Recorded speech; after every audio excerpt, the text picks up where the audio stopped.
A very good evening, everyone, in person and online. Let us take a moment to arrive here for those who are in person and to arrive at home in front of your device. Let us take a moment just to feel, the cushion or the chair we are sitting on. Taking a few deep and slow breaths.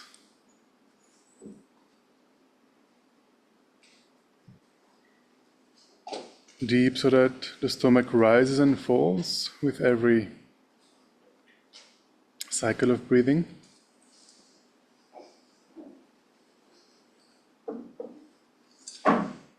As we breathe in, trying to refresh our attention. As we breathe out, trying to relax.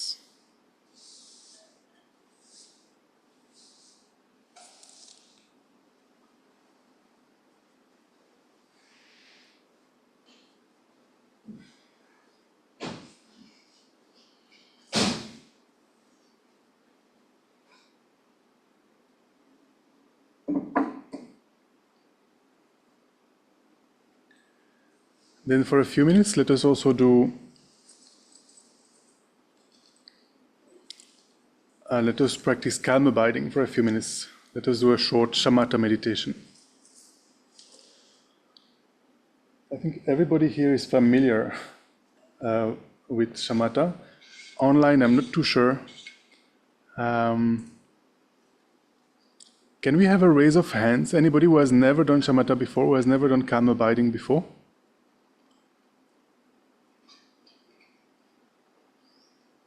I think maybe at the bottom of the screen there are some hand gestures button there. Can you raise your hands if you have never practiced shamatha before? Okay, few people. So I'll very quickly give the instructions. The first thing we want to look at is our body posture. At home, if you're sitting on a chair, this is fine. Of course, the ideal is to sit on the floor, but on a chair it's also perfectly conducive as long as you're not leaning against the support of the chair, not leaning too much forward either. Your legs, ideally, both feet are flat on the floor, allowing some space between the two legs, not crossing the legs. If the floor is too low for your feet to touch the floor, you can also place a cushion or something between your feet and the floor. If you're sitting not on the chair but on the floor, the best would be to have the full lotus posture. So that means having both the feet resting on the opposite leg. That might be a little bit challenging, so make sure you're not pushing your body. You can simply sit cross-legged. You can also sit in a half lotus, or even the way they sit in Burma, with one leg in front of the other. All of these are perfectly acceptable. Traditionally, we place the hands in the concentration mudra. So you have your right hand on top of the left, the two thumbs slightly touching, and this mudra rests in your lap, allowing some space between your arms and your body. And the body is upright. You can imagine there is like a string pulling from the crown of your head, keeping your body upright. But at the same time, we are not sitting in a rigid way, The body is upright, but the shoulders are even and relaxed. You can easily turn from left to right like this. The neck is aligned in the continuation of the spine. You can very gently tilt the head forward, not too much.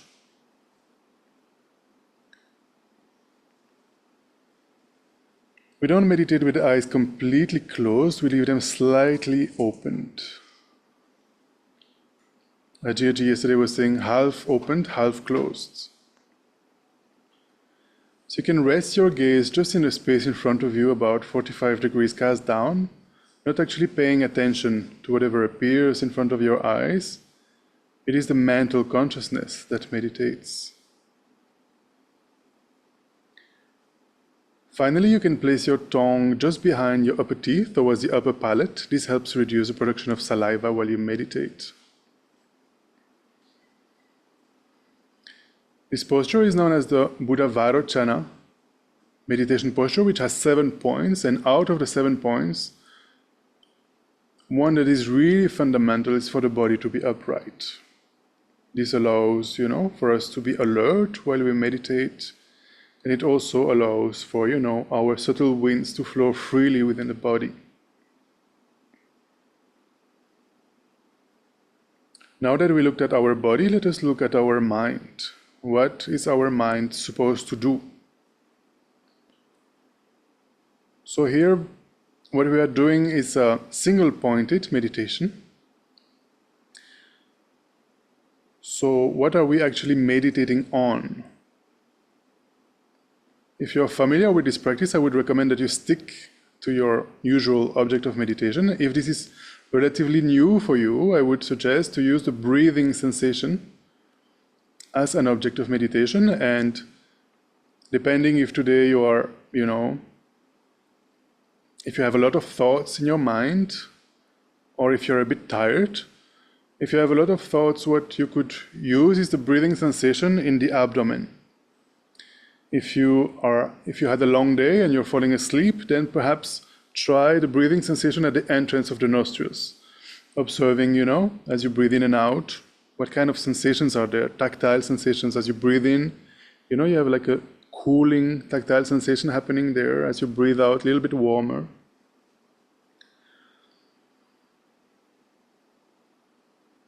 And we will try to remain focused on the breathing sensation for about 5 minutes. But you will see that during those 5 minutes, different kinds of distractions will come. We tend to get distracted with mental excitement and mental laxity. Mental excitement, basically, the distraction is our thoughts, We are thinking about something that happened earlier today or in the days before, or something that will happen in the future. For example, I'm hungry, so I will probably start thinking about my dinner, You might think about something that might happen in the coming days and so forth. So this is the first way we tend to get distracted, with our thoughts, with mental excitement. And the second way we tend to get distracted, especially if we had a long day, is with mental laxity or dullness or lethargy. Basically the mind, is sinking. We tend to fall asleep, and we also lose our object of meditation.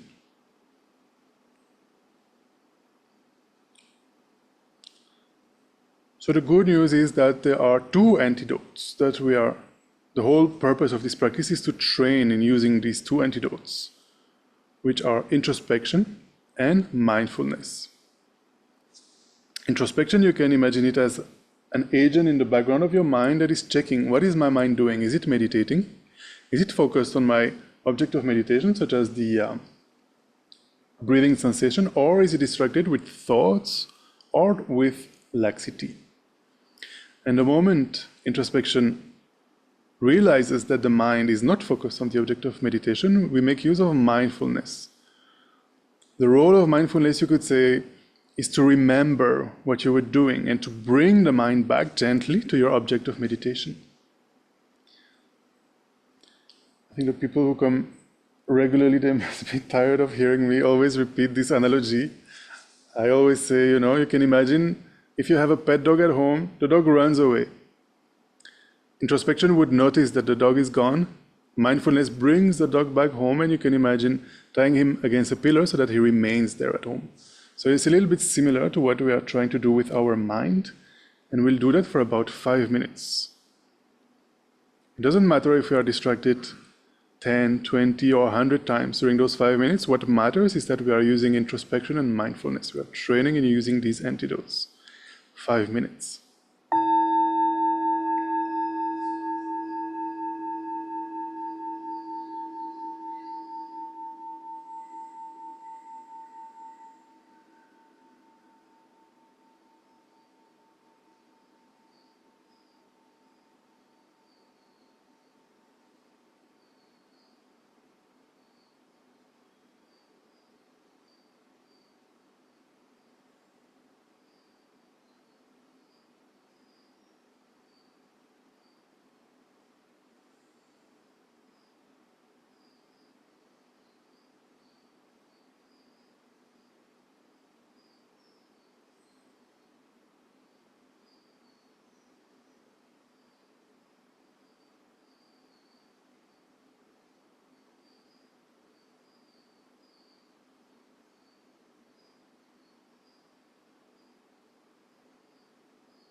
gently come out of the meditation.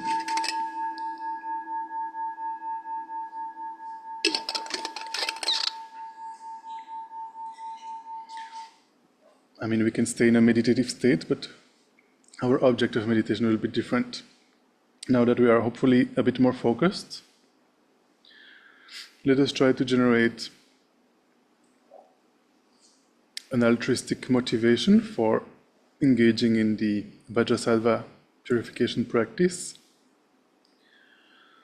Let us think that, we came tonight, despite the heavy rains, we managed to come here, not only for our own benefit, not only for our own purification, but for that of each and every sentient being, without leaving even one aside.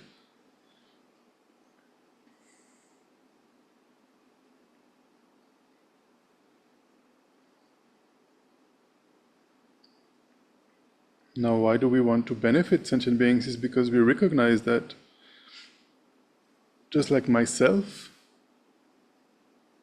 they want to be happy and don't want to suffer.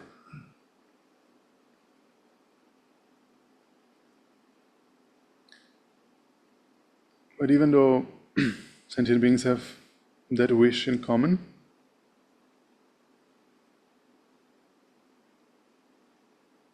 let us check if that wish is actually, fulfilled.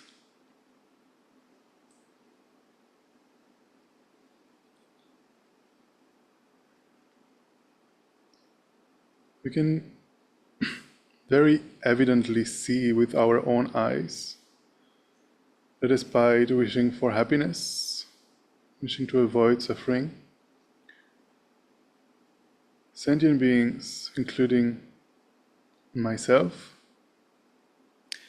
constantly go from high to low, from high to low.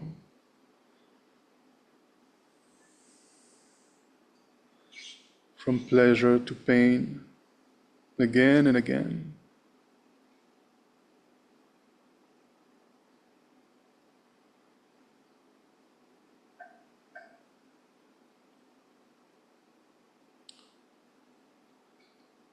We can see that in the current life that sentient beings have, but it has been like that since beginningless samsaric lifetimes, since time immemorial. Again and again, taking rebirth without any pause.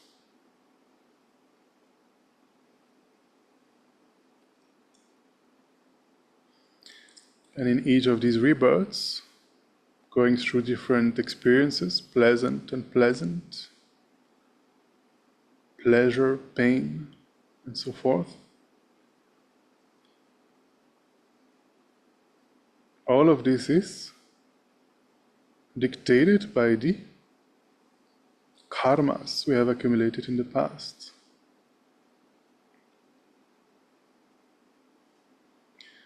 We don't have the freedom to choose what is going to happen to us.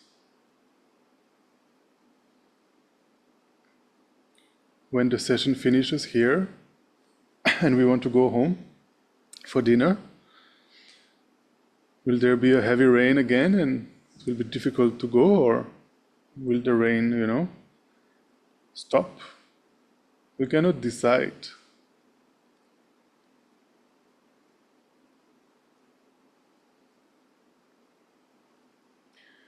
This lack of freedom, this lack of choice that we have is described as, this cyclic existence, this samsara in Sanskrit.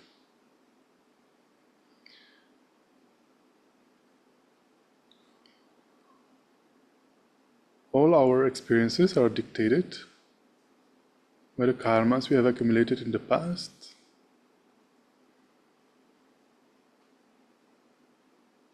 Now, if we check how those karmas were accumulated,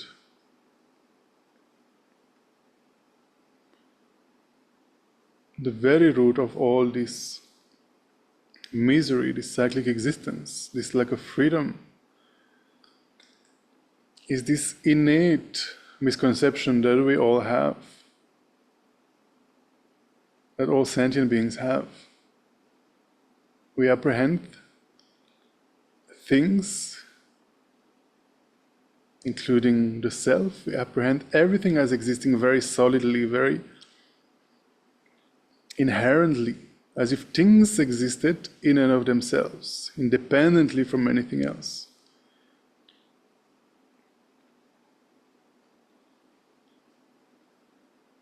This misconception, the Buddha tells us, is the root of all our problems.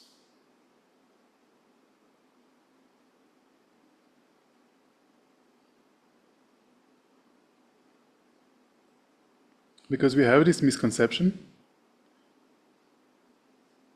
phenomena appear as being very solid, very existing objectively from their own side. And we have this impression, this misconception with regards to ourselves as well. We have a very strong sense of I, me, which is giving rise to the next thought. This very strongly existing I, me, we have the impression that it is the center of the universe, that everything revolves around us.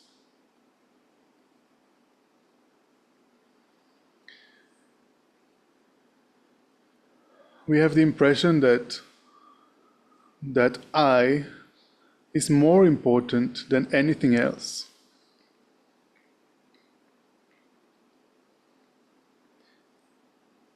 Definitely have the impression that I is more important than others.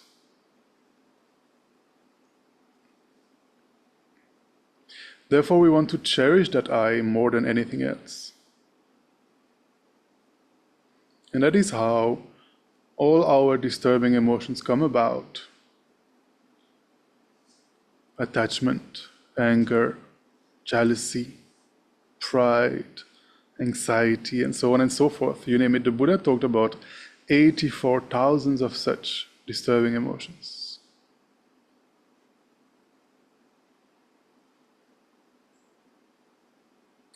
These disturbing emotions are the ones who make us engage in all sorts of karmas.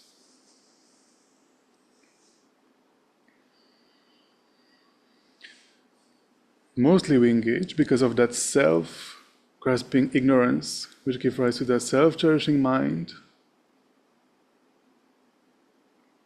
Because of that self-cherishing mind, all these afflictions, mostly we engage in karmas, in actions that are non-virtuous.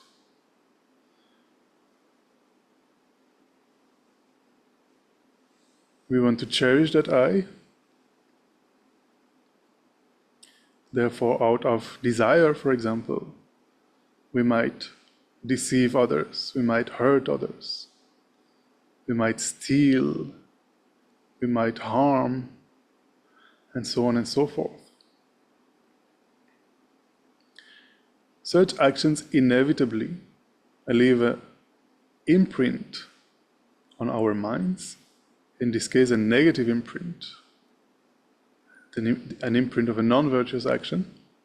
Inevitably, sooner or later, that imprint will ripen in the form of an experience that is unpleasant, an experience of pain, an experience of sorrow, an experience of misery. Similarly, the good actions we engage in, sometimes our emotions, are more in line with reality, not too much disturbed.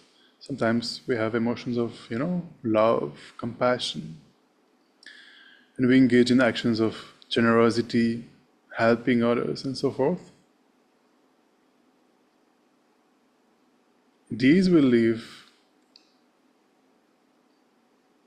an imprint on the mind that will ripen in the form of a pleasant experience, but a pleasant experience within cyclic existence, within samsara, as long as we have not abandoned our disturbing emotions from the root, from this misconception that things exist inherently, objectively, independently, as long as we have not abandoned that, even the good actions we engage in, the virtuous actions that we do, they ripen in the form of pleasure within samsara, meaning we don't have a choice. What will ripen first? What will ripen? We cannot control our experiences as long as we have that misconception.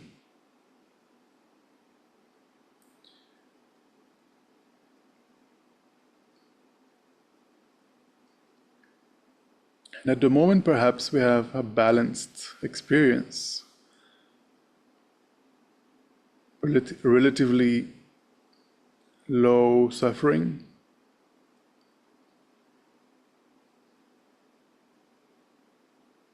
but we can easily see with our own eyes that most sentient beings don't have that luxury at the moment. We can easily relate to people who are suffering from poverty, suffering from sickness, living in countries that are at war, and so on and so forth. We can easily relate to animals that we can also see with our own eyes.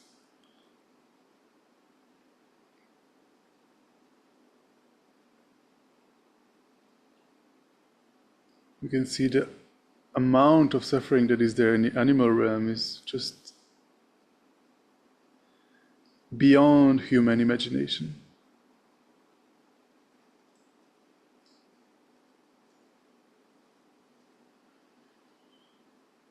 Then we can also think of, the pretas, incredible suffering there.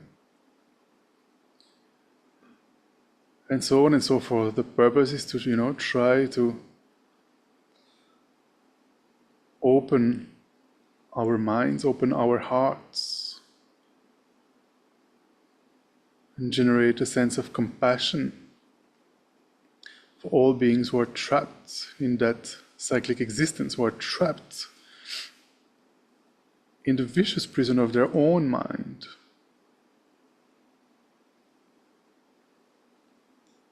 Let us try to generate the wish for all beings to be liberated from any kind of suffering.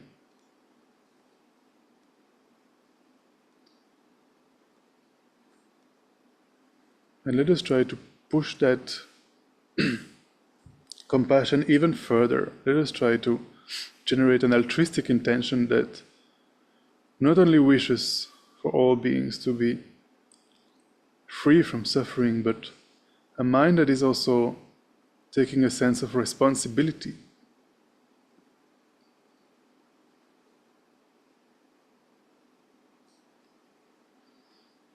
It is said that if we look at the human realm compared to the animal realm, in terms of numbers, the human realm looks completely empty compared to the animal realm. Then if we compare the animal realm next to the predator realm, the animal realm looks completely empty. Countless predators. And so on and so forth. We can also, compare the predator realm with the god realms. Even though there are countless predators, the predator realm looks empty next to the hell realms. Try to imagine for a second, the suffering there. Lama Zopa Rinpoche used to say, if you take a burning hot piece of coal and you put it on your arm, the burning sensation that you will feel, the pain that you will feel is absolutely nothing compared to just a fraction of a moment in the hell realms, the suffering that you experience there. So let us try to generate a sense of responsibility for all kind sentient beings who have been so generous with us in the past, who looked after us, who helped us in countless samsaric lifetimes before this life. And even in this life, everything we know, everything we have, is due to the kindness of others. Let us try to generate a sense of responsibility. At the moment, I have this human existence with so many freedoms and endowments.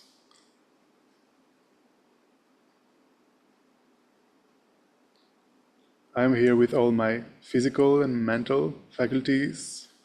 I live in a country that is not at war. I live in a world where the Buddha has appeared, the Buddha taught. His teachings are still very much available to this day. There are many other disciples of the Buddha's teachings. We are not in this alone, and there are many supporters of the Buddha's disciples, allowing for such places to exist. Not only that, we are interested. The very fact that we came here tonight shows that we are, in a way, not completely satisfied with our samsaric existence. We are interested to look inwards. We are interested to look at our minds. We are interested in the teachings of the Buddha. Having all these characteristics is so rare. Having all these, in technical terms, is called having a precious human rebirth.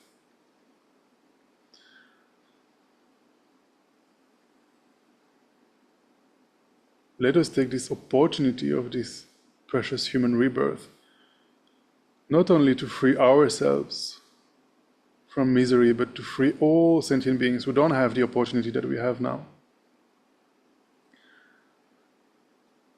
Now, how can we do that? I myself am trapped in the prison of my own mind. I myself am trapped in samsara, cyclic existence. I myself have all these disturbing emotions, rooted in self-grasping ignorance. So how can I help countless sentient beings? If we look in the history of humanity, there was one being, one young prince known as Prince Siddhartha, who took the appearance of purifying his mind completely, liberating his mind completely from all these mental poisons, disturbing emotions that are rooted in the self-grasping ignorance. By introducing the light of wisdom, the exact opposite of that misconception that we have, grasping at true existence, at objective existence. By introducing the wisdom that realizes that the self and all phenomena are devoid of objective existence, are empty of objective existence. And gradually, one can achieve a state that is totally liberated from these disturbing emotions. One can even achieve the state of full awakening, the state of a Buddha, by even eliminating the cognitive veils, all the mental veils. Achieve the state of a Buddha that is omniscient and knows perfectly how to guide each and every sentient being without making any mistake. Let us try to give rise to a mind that wishes to achieve that state, full awakening, omniscience, Buddhahood, in order to be able to guide all sentient beings unmistakably.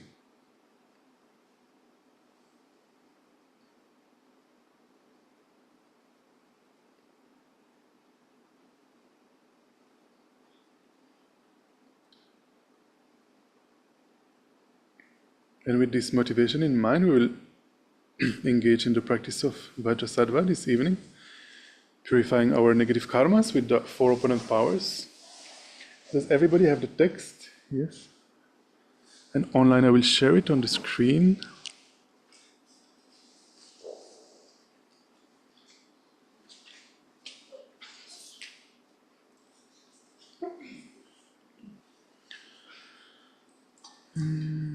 Why is it not working?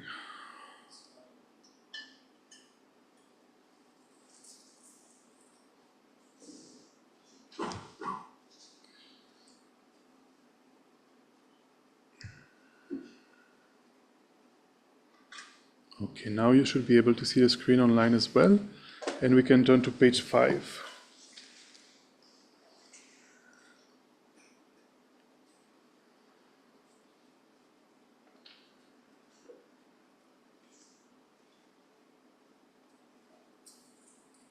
The practice starts with a visualization.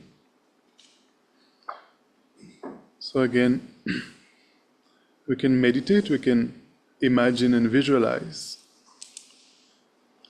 that seated on our right side is our father of this life, or the male, figure that took care of us when we were young. Then our left side is our mother of this life, or again, female figure, caregiver, who took care of us as a young child. We can also visualize all our male family members, all our female family members, all our male friends, female friends. We can even visualize the people we find difficult to deal with, or even like politicians we don't like.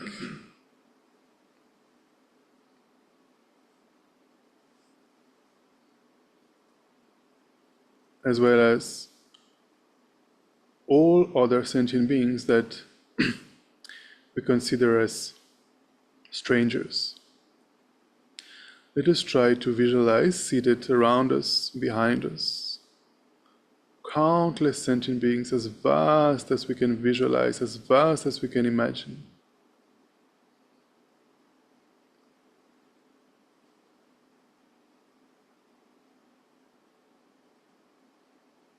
And let us imagine that we are guiding them into this practice. Then in the space in front of you, let us visualize the objects of refuge. The easiest is to visualize Buddha Shakyamuni,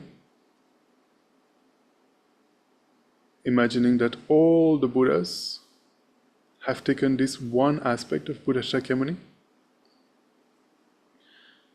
But if you are familiar with such visualizations, you can do the more elaborate visualization of the refuge field, the refuge tree, with Buddha Shakyamuni in the middle,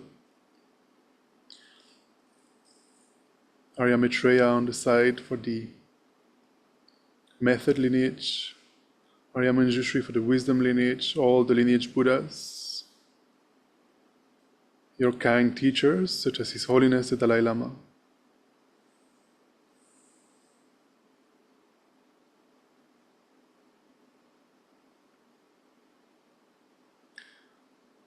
Dharma protectors, deities, and so forth. All of them having the Dharma in front of them in the form of beautiful texts made of gold.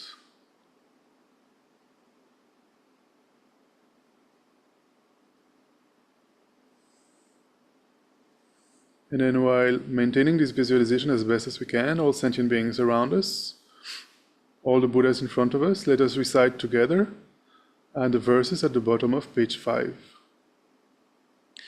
We can recite once in English, so we familiarize ourselves with the meaning of the words, and then we can also chant twice in Tibetan. I take refuge until I'm enlightened in the Buddha, the Dharma, and the Supreme Assembly. By my merits of generosity and so forth, may I become a Buddha to benefit transmigratory beings. Sangye chedan soke jognam lai janshu bhardo dagne kyabsoy je dagi jinsoy gibe toknam ge drola penchir sangye jubarai jo Sangye chedan soke jognam lai janshu bhardo dagne kyabsoy je Dagi jinsoy gibe tsognam gi Jola penjir sangye jubai jo.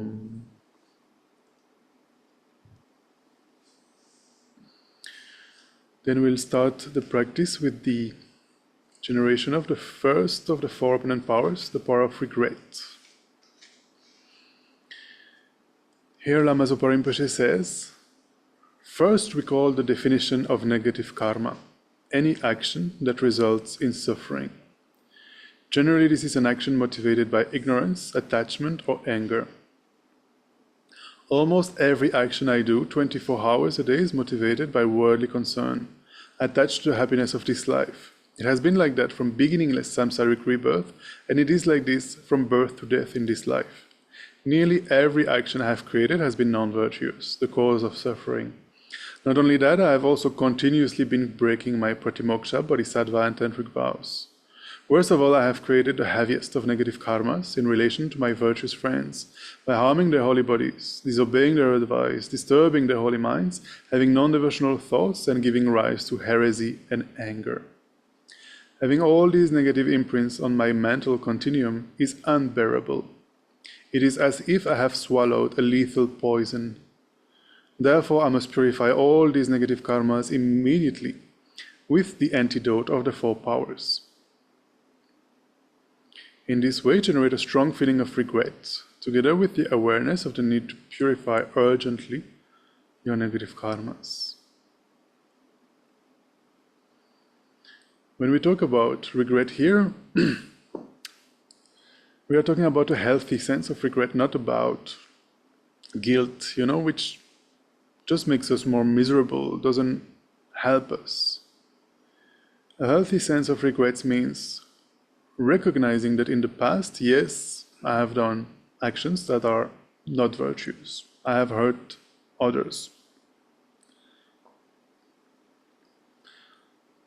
Recognizing that, and also not wanting to experience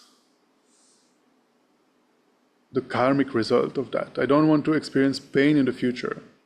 I don't want those karmic imprints to ripen in the form of unpleasant experiences. This is the regret we are talking about here.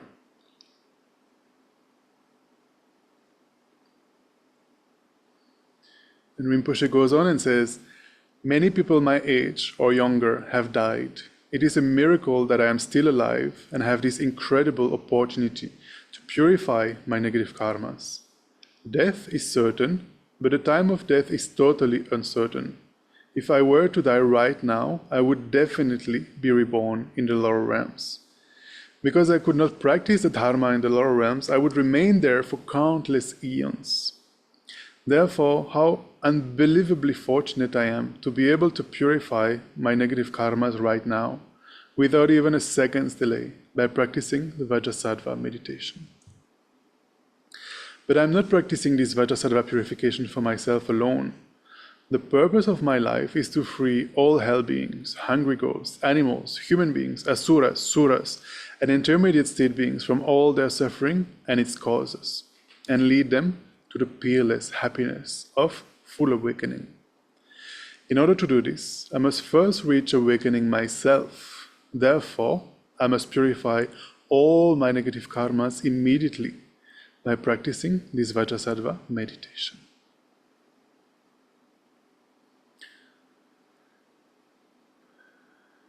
So now we'll engage in the power of remedy, reciting the mantra of Vajrasattva. And for that we'll visualize Vajrasattva above the crown of our heads. You can imagine that just above the crown of our heads, 4 inches above that, there is a beautiful lotus flower.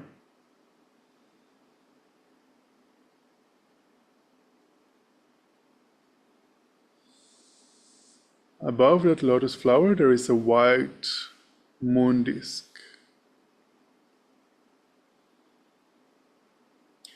And on top of these moon disks, Vajrasattva is sitting. His body is, you can visualize, about 6 inches tall. His body made of a beautiful, pure white light. A hollow body made of light. He has one face and 2 arms. In his right hand he holds a dorje, a vajra, at his heart.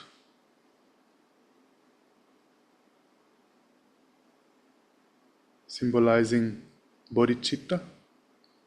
In his left hand he holds a bell resting on his lap, symbolizing the wisdom, realizing emptiness.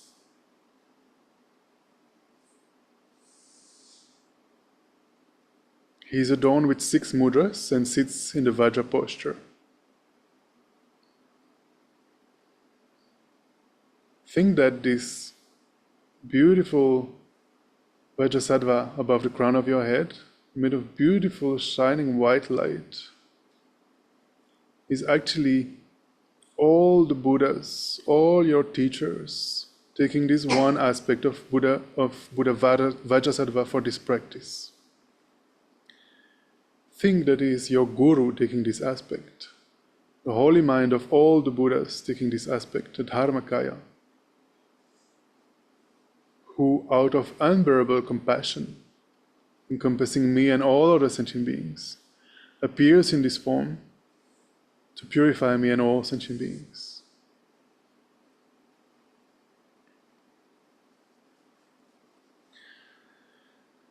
Visualize that in the center of Vajrasattva's heart, there is also a small moon disk there. In the center of that moon disk, there is a white hum syllable standing vertically, and that hum syllable is surrounded by the 100-syllable mantra of Vajrasattva. It is encircled by a garland of the 100-syllable mantra. And as we recite the mantra, let us visualize that a powerful stream of white nectar flows down from the hum and the mantra garland, entering the crown of my head and filling my entire body. As you recite the mantra, visualize this light coming down from the heart of Vajrasattva, from the mantra at his heart, entering the crown of your head, filling your entire body, your body becoming washed, cleaned, purified with this beautiful stream of white nectar. Visualize that your negative karmas are purified. All your obscurations, mental veils, sicknesses, spirit arms, everything becomes completely purified. You can visualize your body gradually becoming in the nature of light as well, just like Vajrasattva. So the mantra is on page 8, and we can recite it for about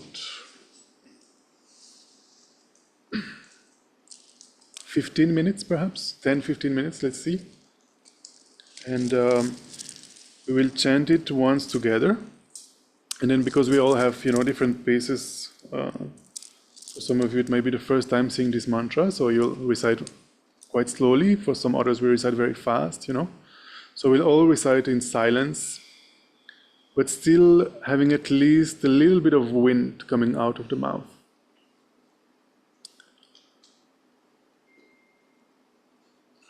For about 10-15 minutes, and just we'll recite it once together. Om Vajrasattva Samaya Manupalaya Vajrasattva Dvenopa Tishta Hriho Me Bhava Sudoshaya Me Bhava Suboshaya Me Bhava Anurakto Me Bhava Sarva Siddhim Me Prayacha Sarva Karma Suja Me Chidam Shriyam Kuruhum Ha Ha Ha Ha Ho Bhagavan Sarva Tatha Gata Vajra Mame Munja Vajra Bhava Mahasamaya Sarva Ahum Be.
Om Vajrasattva Samaya Manupalaya Vajrasattva Venoba Dishta Hridho Me Bhava Suto Shayo Me Bhava Subho Shayo Me Bhava Anurakto Me Bhava Sarva Siddhi Me Prayacha Sarva Karma Sucha Me Chidam Shriyam Kuruhum Ha ha ha ha ho bhagavan sarva tatha gata vajra mame munja vajra bhava mahasamaya sarva ahom bin.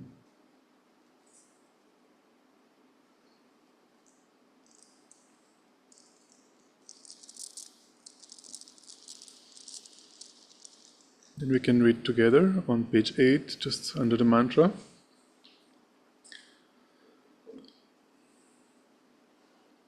Through ignorance and delusion, I have broken and degenerated my commitments. Guru, be my savior and refuge. Lord, holder of the Vajra, endowed with great compassion, in you, the foremost of beings, I take refuge.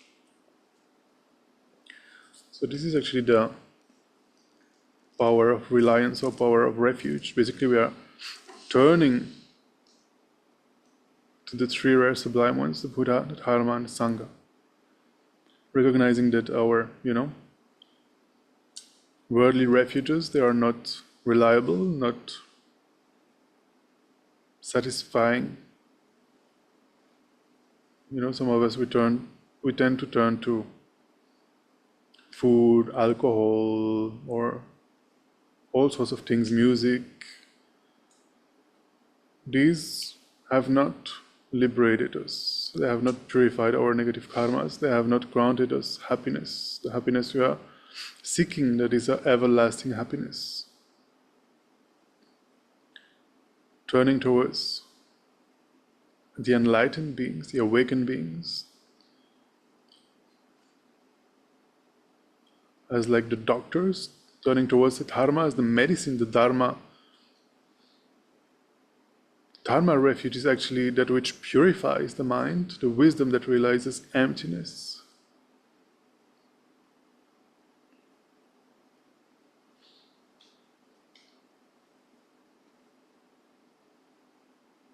And the resultant stage of the purification that happened, the permanent cessation, the removal of the mental veils and disturbing emotions.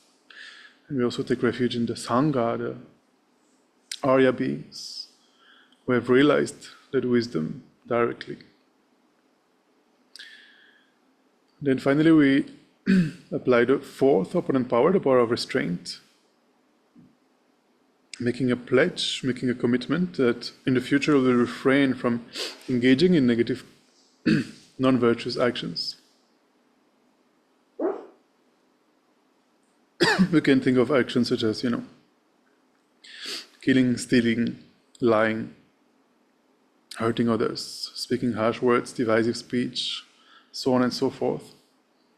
Making a pledge to Vajrasattva that in the future, a realistic pledge. For example, we can realistically pledge that until the rest of our life, we will not engage in killing another human being. That is quite reasonable, right? It's not too difficult to restrain from killing human beings. But then, let's say we have a, tendency to kill mosquitoes and so forth, we can pledge that for the next, 10 minutes, 15 minutes, we are not going to engage in such a negative action. If we have a tendency to lie, we can pledge that for the next 10, 15 minutes, or 1 hour, 2 hours, 1 day, 3 days, we'll not engage in such actions. We can read together at the bottom of the page. Before Guru Vajrasattva, I vow never again to commit those negative actions from which I can easily abstain. I vow not to commit those negative actions from which I find it difficult to abstain for, and then you can mentally mention for how long and what kind of actions you will refrain from.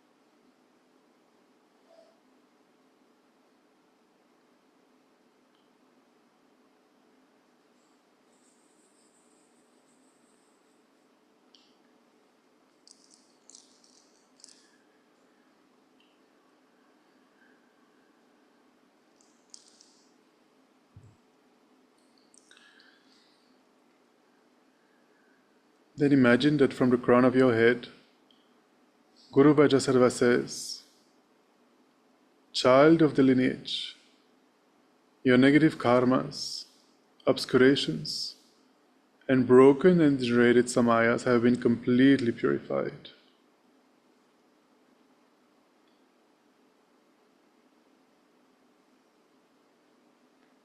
Try to generate a very strong conviction that thanks to engaging in this practice, all the negative karmas accumulated in the past are completely gone, purified, eliminated, annihilated. Not only that, also our mental veils disturbing emotions, pledges that we broke, and so forth. All of this completely gone. Try to generate a strong conviction in that. Just like Vajrasattva above the crown of our head has said. And try to see how much lighter you feel without that burden.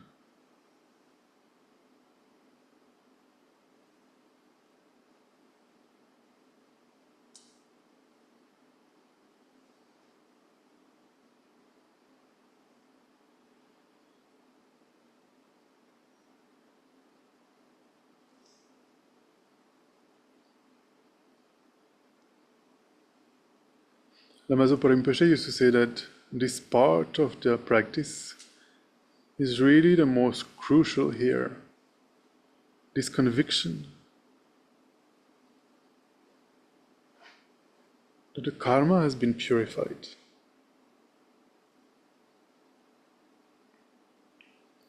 In visualizing Guru Vajrasattva being extremely pleased with the promise that we made, the pledge that we made, he melts into light, gradually dissolving from top to bottom towards the heart, the mantra, just becoming beautiful light,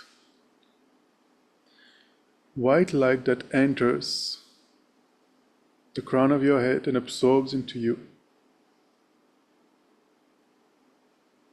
And visualize that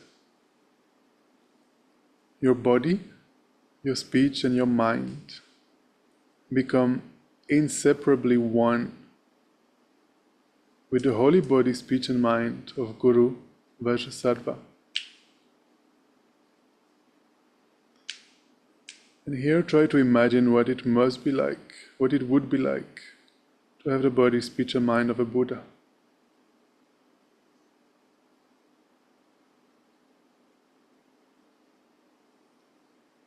Very vast mind encompassing all sentient beings, a mind of pure love, compassion, bodhicitta.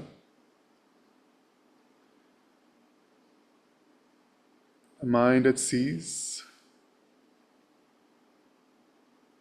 our conventional reality as well as the emptiness of objective existence of it simultaneously.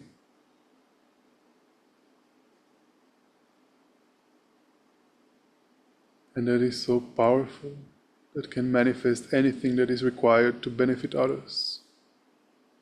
That is omniscient, knowing perfectly how to guide others. Imagine for a moment what it would be like.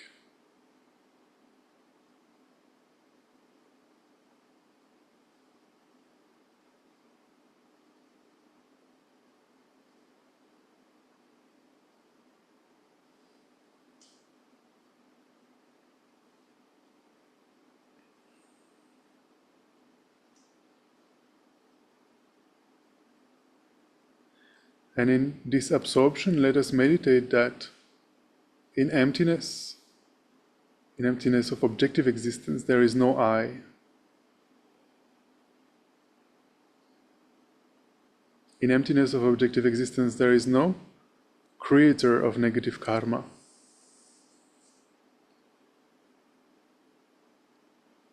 There is no action of creating negative karma.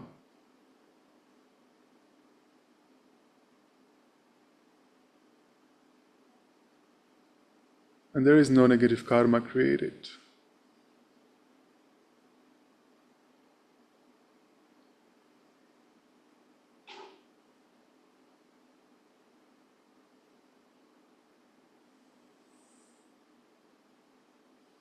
Everything is empty of existing independently.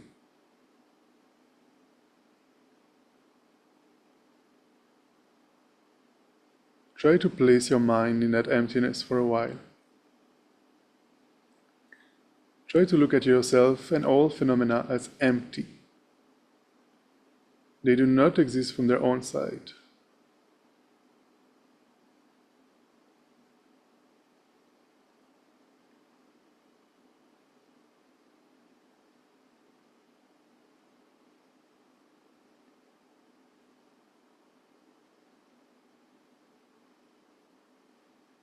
And now, with this awareness of emptiness, let us dedicate the merits that we have accumulated by engaging in this practice tonight. Let us also dedicate all the merits that we, all sentient beings, all Buddhas, Bodhisattvas, have accumulated in the past, present, and future.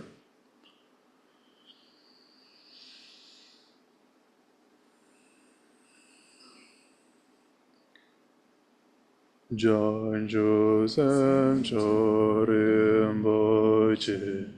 Magye Banam Ge Girochik Ke Banyam Bame Bayi Gone Gondo Bevarajo. Let us also dedicate so that we might soon, very soon, become fully awakened Buddhas in order to guide sentient beings, all of them without leaving none aside, unmistakably, perfectly. Let us dedicate for the long and healthy life of all our teachers, and we will pray for the long and healthy life of His Holiness the Dalai Lama, the source of every single benefit and happiness in this world, so that he may live long and healthy, and may all his holy wishes be spontaneously fulfilled. We can chant in Tibetan on page 10. Jintem kam dir pende malu. I forgot one syllable, sorry. Jintem kam dir pende malu. Pagan le joy sampe yejeno kadren so meten zingato cho kote denje doje lenjo sho.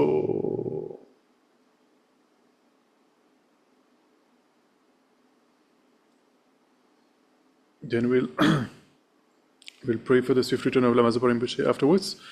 We can now read at the bottom of page 10 to seal the merits with emptiness. Due to all the past, present, and future merits collected by me, the numberless Buddhas and the numberless sentient beings, which are completely empty of existing from their own side, may I, who am completely empty of existing from my own side, achieve the state of Vajrasattva, which is completely empty of existing from its own side, and lead all sentient beings who are completely empty of existing from their own side to that state of Vajrasattva, which is completely empty of existing from its own side. By myself alone, who am completely empty of existing from my own side. Jambe bawe jita gemba dan gendo zombo de yan de jinde de da kunge jeso da loje gewa de da dam je rab tu ngo du son je be gewa dam je gi ngo gan la jo tu nga ba de da gi ge we za wa de kunge zombo je je rab tu ngo wa gi. Then let us turn to the swift return prayers for Lama Zopa Rinpoche. And we'll read the first one that was composed by His Holiness the Dalai Lama for us to pray for Rinpoche to come back.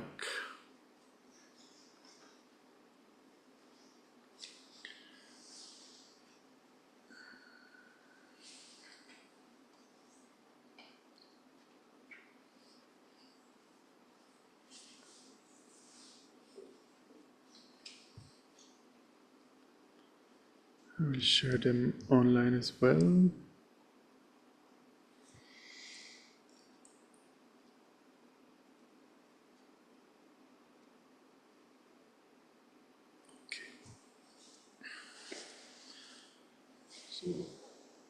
Just in case we have newcomers online, Lama Zopa Rinpoche was the founder of this place together with Lama Yeshe. And not only this place, Tushita, but the whole foundation for the preservation of the Mahayana tradition, which Tushita is just one of the 130 centers, services, and projects all around the world that Lama Yeshe and Lama Zopa Rinpoche created. And Lama Zopa Rinpoche showed the aspect of passing away in April 2 years ago. And as you might be aware, in the Tibetan culture, it is a tradition to look for the reincarnation of such enlightened masters. For example, you might have heard that His Holiness is known as the 14th Dalai Lama, the 14th reincarnation. So similarly, we are praying for Rinpoche to come back once again. Lama Zopa Rinpoche was, already the reincarnation of the Lao, the Lama. So we are praying for Rinpoche to come back in a fresh body and to again teach and reveal the Dharma of Buddha Shakyamuni to us, his disciples, as well as to, guide the organization. A few months back, His Holiness the Dalai Lama indicated that there are signs that the reincarnation is already among us in Nepal. So now let us pray that we have, the fortune to actually find the reincarnation. And that the reincarnation, become as powerful or even more powerful as Rinpoche was. So we can turn to the prayer that was composed by His Holiness. We can recite it in English. Peerless teacher and assembly of the children of the victorious ones, Shravakas and Pratyekya Buddhas, victorious Lord Song, father and sons, along with the lineage masters, all the objects of refuge of infinite lands, please bestow the virtue and goodness of accomplishing this prayer here and now.